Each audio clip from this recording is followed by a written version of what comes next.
everyone, I'm Alex and I'm the hands behind Lovecraft Crochet. My plushies are for the anxious, depressed, autistic, and neurodivergent. Small enough to travel in a purse, backpack, diaper bag, or even your pocket. You can check out my Facebook page or TikTok to see what patterns are available and stay tuned for the new ones coming out.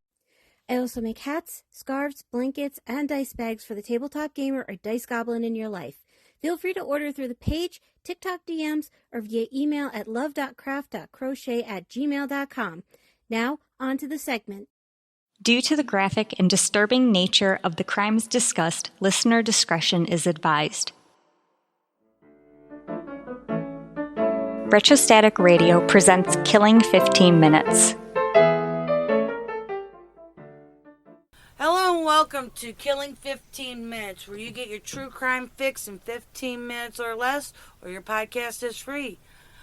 I'm your writer, Sam Rossi, and shortly I'll be handing over a rough draft of a script to my brother, AJ, who hasn't read it, who's most likely has no idea what we're talking about. This should be fun. Good luck, bro. Thanks, Sam.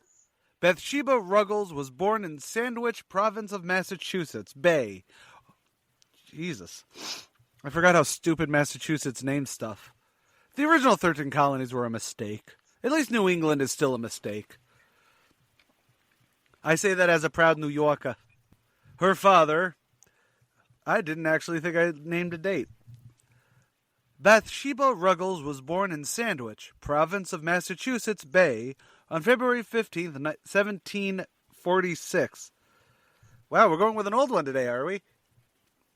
Because if this murder takes place in the 1900s, I'm going to be very upset. And confused. I wanted to do one specifically from Massachusetts, and this happens to be the oldest one. Fair enough.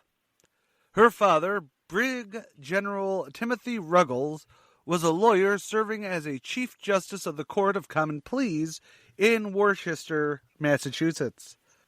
Ruggles was a loyalist and refused to sign the Stamp Act protest while serving as the Mass Representative to the Stamp Act Congress in 1765. Ruggles would join the British Army in Boston in 1775. Bathsheba married Joshua Spooner. Here's her sentence. Bathsheba married Joshua Spooner on January 15th. Bathsheba married Joshua Spooner on January 15th, 1766. He was a well-off Brookfield, a son of a wealthy merchant in Boston. They would have 4 children between 1767 and 1775. Having 4 children, Bathsheba described him as an abusive person and developed an utter aversion towards him. The Declaration of Independence was signed July 4th, 1776, even though war had been going on since April of 1775. In the March of 1777, Ezra Ross, a 16-year-old soldier in the Continental Army, got sick heading back to Linebrook in Ipswich. Making it to Brookfield, Ross would meet the Spooners. This is not going to work out for the Continental soldier here, is it? He's not the problem. Keep reading. Bathsheba would nurse the young soldier back to health. During this time, they became amorous.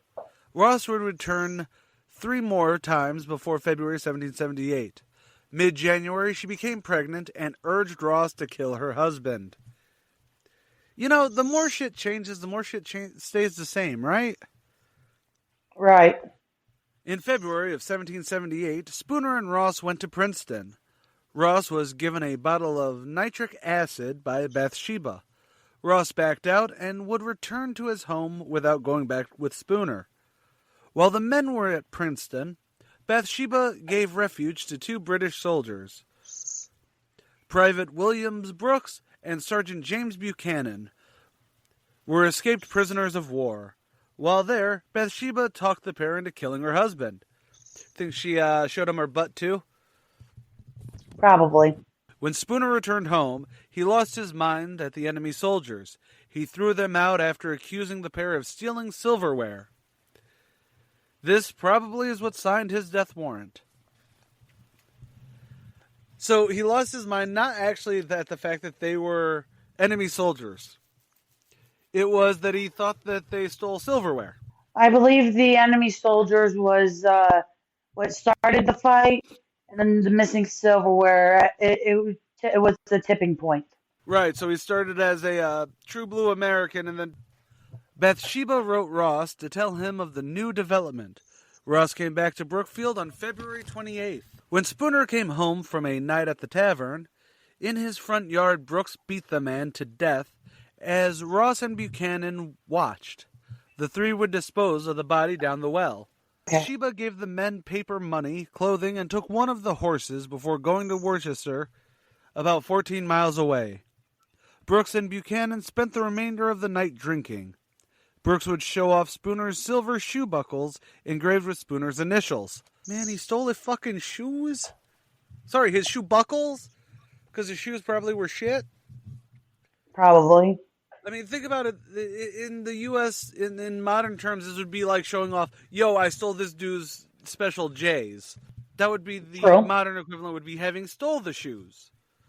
Not the fucking laces. Yo, man, look at the aglets on this thing.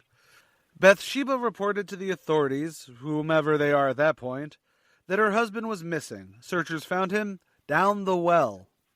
Within 24 hours, the four were arrested and charged with murder. On April 24th, 1778, the trial began with a packed courtroom. Robert Treat Paine, future Attorney General of Massachusetts, prosecuted the case. The household servants testified for the prosecution.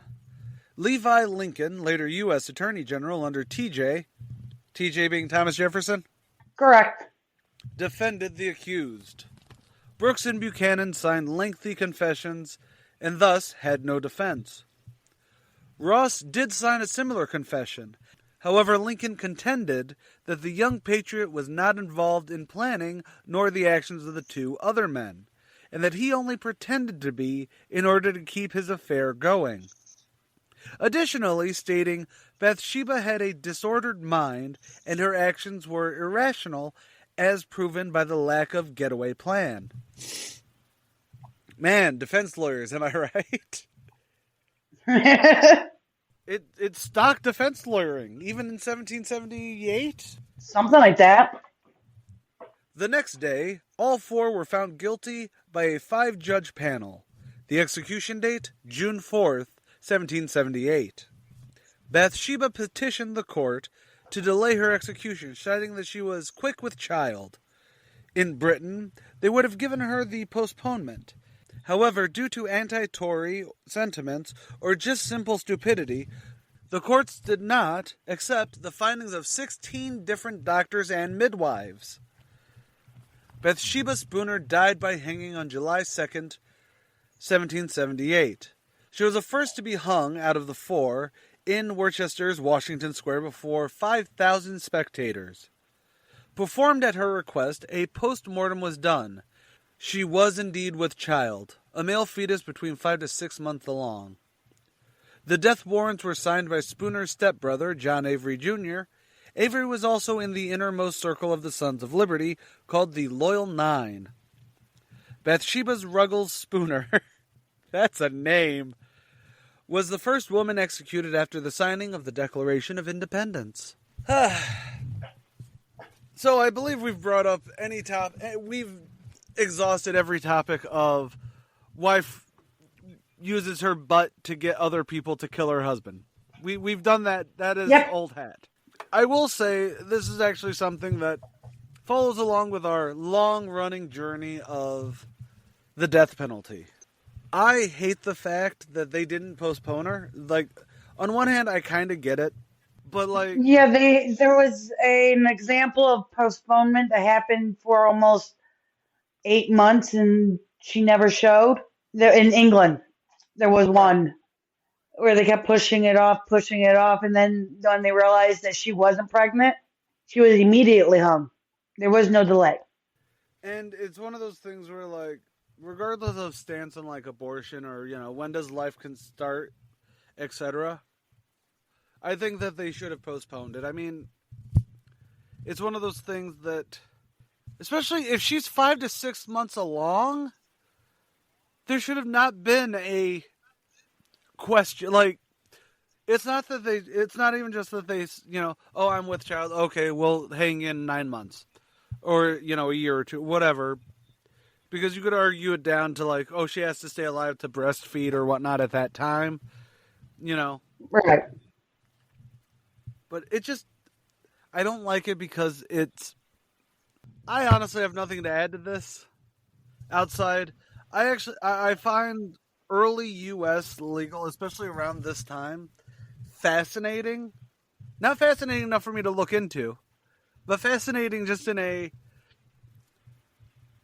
like, you saw how a couple of the people who prosecuted this, would become the U.S. Attorney General, or, the Attorney General for the state, or stuff like that.